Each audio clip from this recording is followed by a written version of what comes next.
Bismillahirrahmanirrahim. Assalamualaikum warahmatullahi wabarakatuh. Alhamdulillah, setinggi syukur kepada Allah Subhanahu wa taala atas segala kurniaan dan nikmatnya yang Allah Subhanahu wa taala telah berikan pada kita hingga saat ini. Alhamdulillah. Jadi tuan-tuan dan puan sekalian, pada video kali ini kita akan sambung lagi berkenaan tentang perkongsian berkenaan tentang konsep magnet rezeki daripada Ustaz Nasrullah, tuan-tuan sekalian, dan beliau juga ada buat buku bersama dengan master trainernya iaitu Ardi Gunawan. Jadi tuan-tuan sekalian, dalam konsep magnet rezeki pada kali ini kita akan kupas sedikit berkenaan tentang subtopik perisai rezeki. Apa poin penting, apa to do action yang kita boleh dapatkan daripada subtopik ini, iaitu perisai rezeki dalam konsep magnet rezeki. Yang pertama tuan-tuan sekalian, apa yang kita boleh dapatkan adalah beliau mengingatkan kita bahawa ramai orang bila kita sebut Islam, itu konotasinya seolah seperti tidak berpendidikan. Bila kita sebut Islam, seolah-olah itu tidak ada bahagian rezeki untuk kita. Bila kita sebut Islam, seolah-olah macam kita ini, negara Islam ni negara yang kotor. Sedangkan semua itu tidak akan berlaku kalau kita laksanakan Islam yang sebaiknya. Itu pertama yang diingatkan kita. Jadi tuan-tuan sekalian, dan ini satu kefahaman yang perlu kita urungkai, yang kita perlu tunjukkan pada dunia bahawa sebenarnya Islam bukan sebegitu. Kalau kita laksanakan konsep Islam yang sebenarnya kita bukan bermakna bila masuk Islam di dunia ini tidak dapat rezeki. Tidak. Jadi tugas kita tuan-tuan dan sekalian sebagai orang Islam perlu laksanakan Islam yang sebaiknya.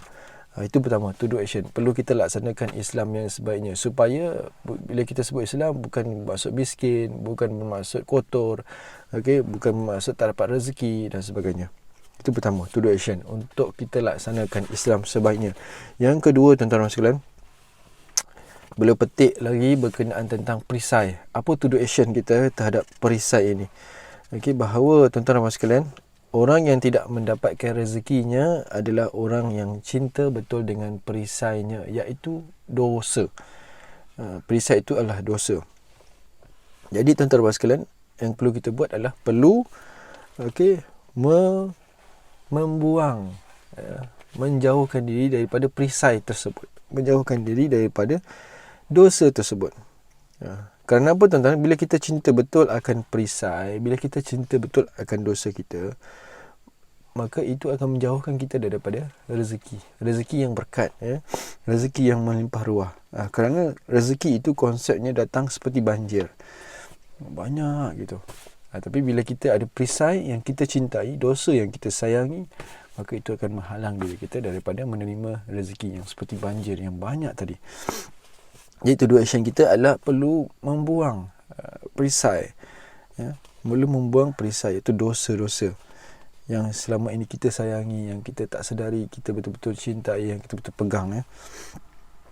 Dan ketiga tuan-tuan sekalian, beliau to-do action kita adalah beliau nyatakan, kalau kita betul-betul tahu tentang konsep rezeki, maka tentu masjid-masjid akan penuh, akan ramai.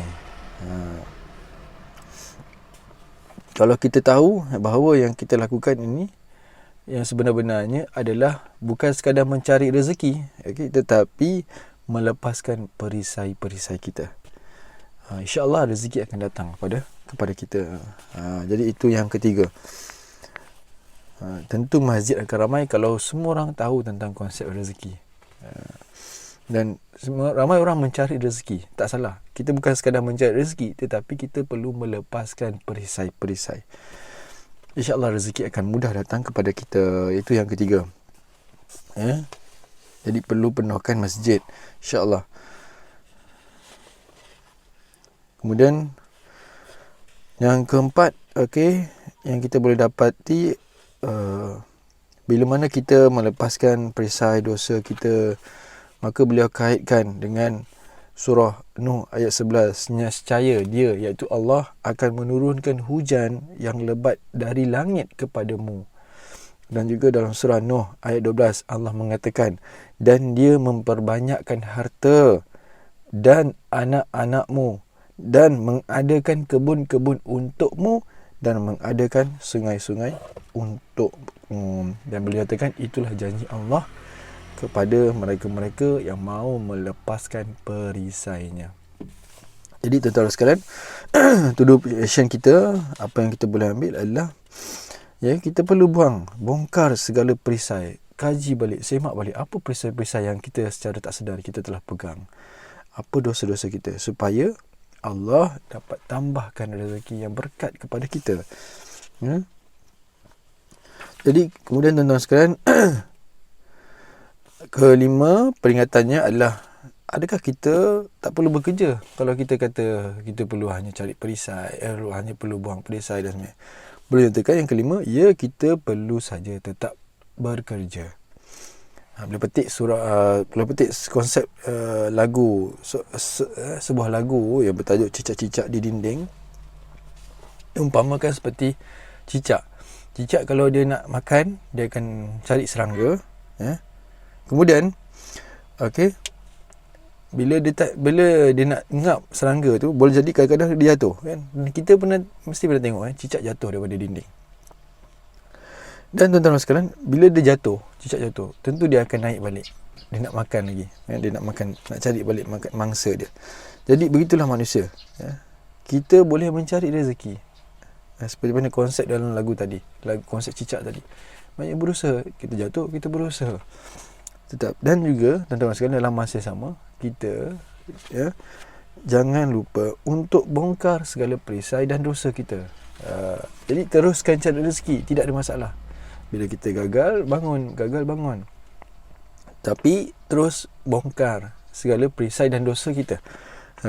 Kalau sudah terdengar azan, ni yang kelima, kalau sudah terdengar azan yang memanggil kita untuk solat, segeralah untuk tepat menunaikan solat pada waktunya.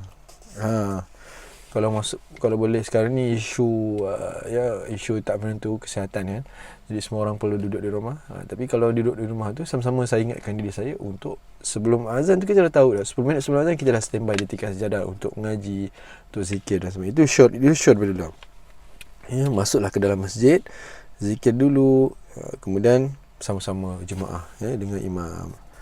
Jadi tuan-tuan sekalian, yang kelima ini padahal kita yang keenam, kita harusnya memenuhkan saf-saf jemaah untuk melaksanakan perintah Allah, iaitu dengan menjalankan solat.